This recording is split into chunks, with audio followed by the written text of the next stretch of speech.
লাইলা দেখা পাই চিরচন 0% বেকার জীবন তাই মাই লাভ ইউ আর মাই লাভ দিও না তোমা প্রেমে এলো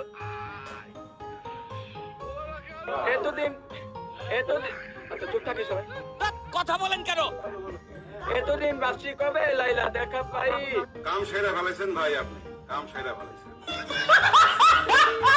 হ্যালো গাইস, কেমন আছেন সবাই? আশা করি সবাই অনেক অনেক ভালো আছেন। বরাবরের মতো আমাদের নতুন আরেকটি ভিডিওতে আপনাকে স্বাগতম। আজকের ঘটনা কি 2025 সালে বাংলাদেশ কাঁপানো অস্থির বাঙালির তৃতীয় এপিসোডে আপনারা দেখবেন রিসেন্টলি টিকটক, ইনস্টাগ্রাম সহ ফেসবুকে রাতারাতি ভাইরাল হওয়া আমজনতার দম ফাটানো মজার কিছু ভিডিও, যা দেখে কাদের কাকুর মতো আপনিও বলবেন আরে এরা কারা।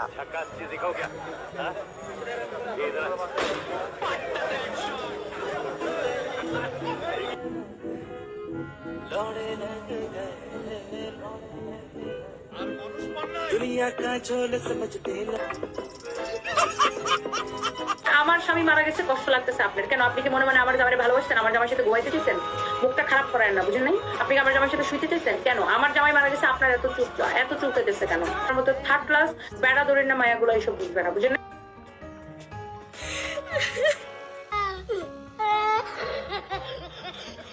সুতরাং গাইস, আমাদের সাথে আপনিও ইন্ডিয়ান হকার দাদাদের আজগুবি সব কাহিনীর সাথে অস্থির বাঙালির দম ফাটানো অস্থির সব কর্মকাণ্ডগুলো দেখে মন খুলে হাসতে চাইলে আজকের ভিডিওটি সম্পূর্ণ দেখার অনুরোধ রইল। এখন আমাকে কেউ বলতে পারলো না সামনে সামনে আমি তোমাকে পছন্দ করি। এই সেই মহান পুরুষ যে বলেছে আমি আমাকে পছন্দ করি।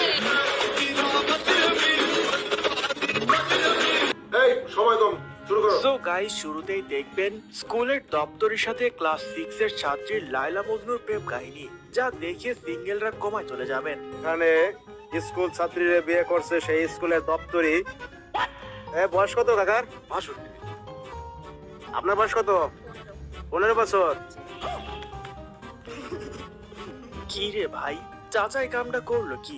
65 বছর বয়সে এসে 16 বছরের যুবতীকে পটিয়ে বিয়ে করে ফেললো। বিয়েটা আমি স্কুলে যাই, স্কুলে দপ্তরিগিরি করি, পরে হ্যাঁ যাই স্কুলে যা, পরে তার সুযোগ সুবিধা দিয়ে ছুটিতে বাড়ি যা আসে, পরে এই জন্য পরে আমার তার সাথে আমার ভালো প্রেম হয়ে গেছে। কাম সেরা ফেলেছেন ভাই আপনি, কাম সেরা ফেলেছেন। এদিকে আমার বিয়েটা আমি স্কুলে যাই, স্কুলে টিকটক্সে হাই দপ্তরিগিরি হ্যালো করি, করতে হ্যাঁ করতে স্কুলে যা, হাঁপিয়ে পরে তার গিয়েছে। সুযোগ সুবিধা তারপর দিয়ে কেউ ছুটিতে রিপ্লাই বাড়ি দেয় যা না, আসে, আর পরে চাচা এই জন্য পরে স্কুলের আমার তার ঘন্টা সাথে আমার দিতে ভালো দিতে প্রেম কাম হয়ে সেরে ফেলেছে। একদম পাম্পার মারছে। মায়ের ফুসফুস ক্যান্সারের চিকিৎসা করাতে ঢাকায় এসে মোহাম্মদপুর থেকে 11 বছরের কিশোরী নিখোঁজ হয়েছে। রোববার সন্ধ্যা 6টার দিকে কৃষি মার্কেট এলাকা থেকে নিখোঁজ হয়েছে আরবি ইসলাম শুভা। और अभी तो रुको, क्लाइमैक्स अभी बाकी। আর এই নিউজটা শুনে সত্যি অনেক খারাপ লাগছিল, কিন্তু এর পর যা হলো বিশ্বাস করেন রাসেল ভাই, তার জন্য মোটেও প্রস্তুত ছিলাম না। মোহাম্মদপুর থেকে নিখোঁজ কিশোরী আরবি ইসলাম শুভাকে দেখা গেছে নওগাঁয়।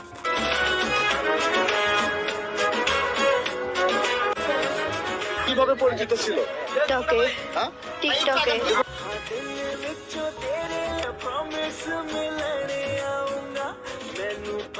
প্লিজ আমাকে ক্ষমা করে দাও। আর 11 বছর বয়সে থাকতে আমি ঠিক মতো 11 নামটাই পড়তে পারতাম না। এদিকে এরা নাকি 2 দিন ধরে নিখোঁজ হয়ে আমজনতার ইমোশনে চুনা লাগিয়ে বয়ফ্রেন্ডকে নিয়ে হানিমুন করে জাতির মাঝে উন্মোচন হলো। লজ্জার ভ্যাকসিন দিতে চাই অনেকে আপনাকে, হতে পারে যদি থাকে এরকম কিছু। আমার মনে হয় যে ওনারা কি টপিকে মানে আপনার লজ্জা নেই।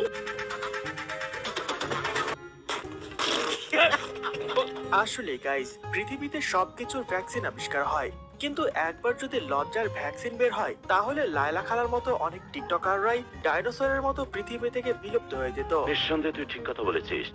অন্যের হাত ধরে চলে যাচ্ছে প্রেমিকা, বিষয়টি মানতে পারেননি প্রেমিক, তাই প্রতিশোধ নিতে ঘটান জঘন্য কাণ্ড। প্রেমিকার বিয়েতে উপহার হিসেবে পাঠান একটি হোম থিয়েটার মিউজিক সিস্টেম, যার ভেতরে বসানো ছিল বোমা। হোম থিয়েটারটি চালু করতেই বোমাটি বিস্ফোরিত হয়, এতে বর ও তার ভাই প্রাণ হারান। কি মানুষ রে বাবা! মানে ভাই এ কি বয়ফ্রেন্ড নাকি আন্ডারওয়ার্ল্ডের গডফাদার ছিল? বোমা দিয়ে নাকি হেরার বাড়ি সহ উড়িয়ে দিল।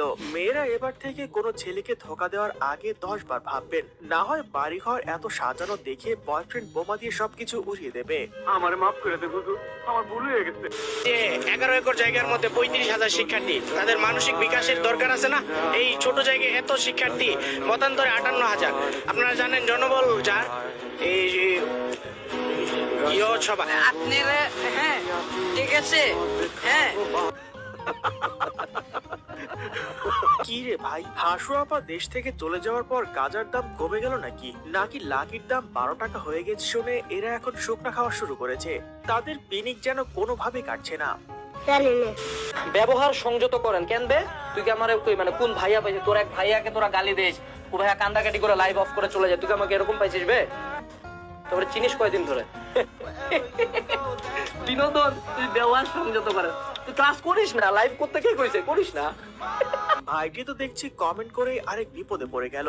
মনে থাকলে জীবনে আর কারো ভিডিওতে কমেন্ট করবে না। সরি সরি বলবো না আমার ভাবে আমি নরম না, আমাকে বললে আমি খুব ভয় পেয়ে যাবো। লবণ মরিচ ছাড়া আনাজ পিরচে ডলা দিয়ে দিল, ইজ্জত সম্মানের ফালুদা করে দিয়েছে একেবারে। ভাইটি মনে হয় এতক্ষণে কমেন্ট সহ ডিলিট করে দিয়েছে। আমনকে কি কি খাওয়াতে পারে, কি কি খেয়ে ও বেশি পছন্দ করছে? ওর খাওয়া দাওয়া দিকে এত নখরা না, মাঝে মাঝে আমার মনে হতো যে আমার পুরো মানে গভীর রাতেও তো উনি খেতে চায়। উনি গভীর রাতে না, উনি তো রাতেই যাচ্ত। এটা কি রকম প্রশ্ন রে ভাই? মামুন নাকি লায়লা খালার থেকে রাতে বেশি খেতে চাইতো, কিন্তু কি খেতে চাইতো সেটা তো বলেনি। তুই সমঝা? আপনি মামুনের মতো 100টা মামুন তৈরি করতে পারবেন? একটাই করে দেখেছি, ইবন মানে আচ্ছা মামুনের মতো। মামুনের চেয়ে আপনি তাকেও খেয়ে দিয়ে খাবার খেতে। এদিকে লিজেন্ডরা এতক্ষণে কমেন্ট বক্সে বাকিটা ইতিহাস করে দিয়েছে।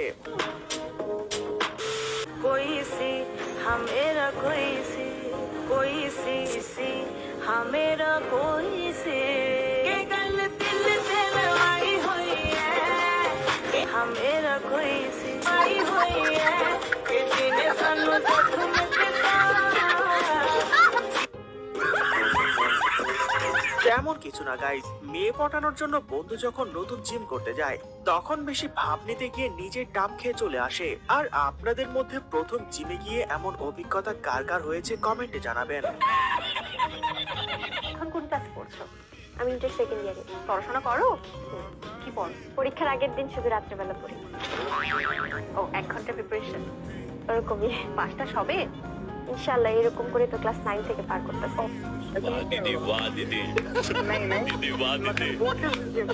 বাদ দেন, বেডি মানুষ, তার উপর আবার টিকটকার। কিন্তু আমি ভাবছি সে পড়ালেখা করে নাকি পড়ালেখা নিজে তাকে করে কে জানে। আমরা দিনরাত পড়াশোনা করার পর এক্সাম নিয়ে প্যারায় থাকি, আর এই টিকটক মারাই নাকি শুধু পরীক্ষার দিনে রাতে 1 ঘন্টা পরে বাস। তুমি ফেল, যাও নিজে জায়গায় গিয়ে বসো। তোদের আবার ইজ্জত বলতে কিছু আছে? তোদের যে ভিডিওগুলো দেখছি এটা কোনো ভদ্রঘরের সন্তানের মানুষ মুখ দেখাতো না। এখন আমি আপনাকে বলে আমি কি করবো বলেন?